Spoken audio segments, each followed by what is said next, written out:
The compliment combo. Imagine you're at a party, the kind of place where the music's a little too loud, the lighting's just dim enough to obscure familiar faces, and the social battery is already draining even though you just walked in. You don't know anyone. Your brain's scanning the crowd like a radar pinging for anyone that feels like a safe opening. Then you spot someone across the room. They're wearing a jacket that looks like it dropped straight out of a legendary loot crate in some game that values style as much as stats. It's bold. It's unique. It's the kind of jacket that tells a story before its owner even says a word. You walk up and compliment it, not in a generic, forgettable way, but with purpose. You highlight that specific piece, the way the colors pop, how it fits their whole vibe. Here's the secret. That kind of compliment isn't just a conversation starter, it's a social lockpick. A well-placed, thoughtful compliment cracks open the armor of awkwardness. And the real magic? It's all in the details. Skip the bland, you look nice, or the vague, cool outfit. Instead, zoom in. Compliment their mismatched socks that scream personality, the enamel pin that reveals a hidden fandom, or the way they've layered textures like they're building a character loadout. People don't remember every word you say, but they remember how you made them feel. Whether you noticed them, really saw them,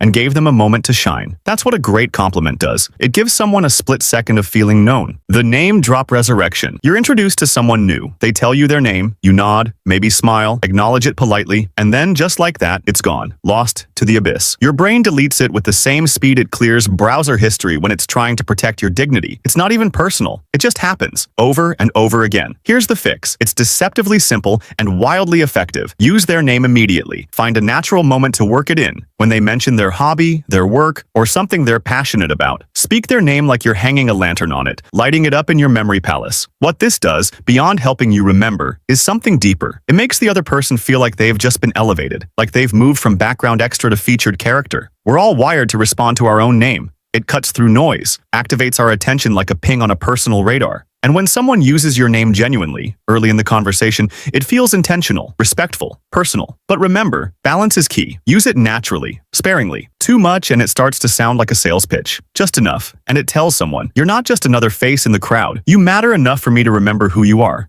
The mirror move. There you are, mid-conversation, facing someone whose energy is wildly different from yours. They're either all caps and caffeine, or they're speaking so softly and slowly it feels like you're in a nature documentary, narrated by fog. You're not sure how to meet them in the middle, or if there is a middle. It's like tuning into a radio station that's playing static and trying to figure out the song. That's where the mirror move comes in. It's not about copying or parroting. It's about syncing. You adjust your rhythm to theirs. Not to manipulate, but to connect. If they're laid back and slow-paced, you match that ease, letting your words breathe a little. If they're full of excitement and bounce, you bring your energy up, letting your tone match their tempo. It's subtle, it's respectful, it's powerful. Because when someone feels like you're on their wavelength, the social walls drop. It feels less like a performance and more like resonance, like a dance where both people are actually hearing the music. But here's the important bit. Don't overdo it. You're not a reflection. You're still yourself. This is about harmonizing, not hiding. You're tuning your frequency to theirs, but your signal should always come through clear. The 3-second rule of entry. You spot a group deep in conversation. The circle isn't fully closed. Physically, there's a gap, but mentally,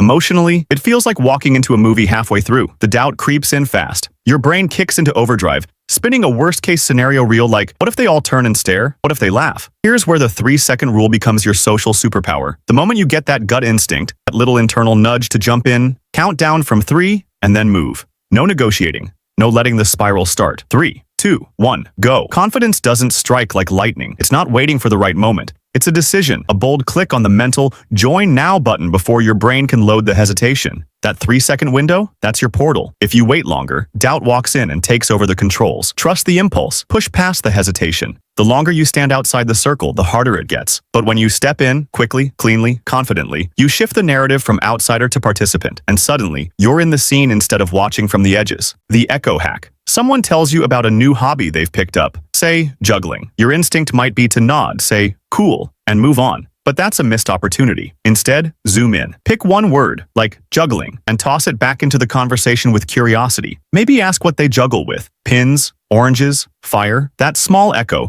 repeating the key detail and expanding on it, does 2 incredible things. First, it signals that you were actually listening. Not just hearing sounds while waiting for your turn to speak, but really paying attention. Second, it hands the mic back to them.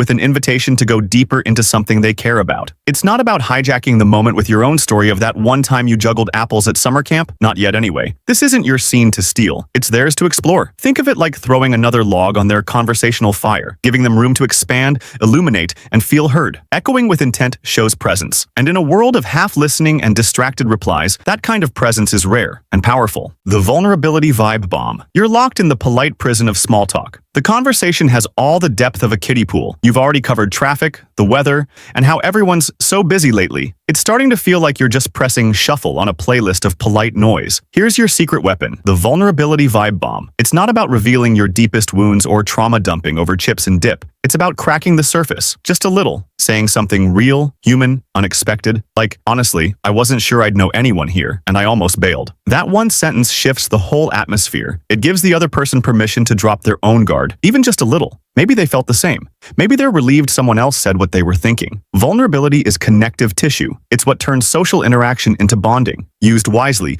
it deepens the conversation instantly. Just remember, it's not a floodgate, it's a spark. Share something small, honest, and human. That spark can light up a real connection. The exit portal. You're deep in a conversation you didn't sign up for. Someone's walking you through the multi-generational lore of their kombucha startup, and you're trapped. Your social stamina bar is flashing red. You need out, but without ghosting or looking rude. Here's your escape sequence. Craft a gentle but firm exit. Something like, I'm gonna go grab a drink, check in on a friend, hit the restroom, but it was great talking to you. It's clean, respectful, gives closure without over-explaining. Social energy is a resource. You've got a limited budget, and spending it wisely means knowing when to step away. It's not about being dismissive, it's about pacing yourself. The best exits leave no hard feelings. They offer a graceful fade, not a hard cut. Mastering the exit is just as important as mastering the intro. It keeps you in control of your time, your vibe, and your boundaries. The callback connection. You had a brief conversation with someone weeks ago. It wasn't earth-shattering, just a light moment where they mentioned their love for frogs. Maybe it was a passing comment. Maybe they had a frog tattoo or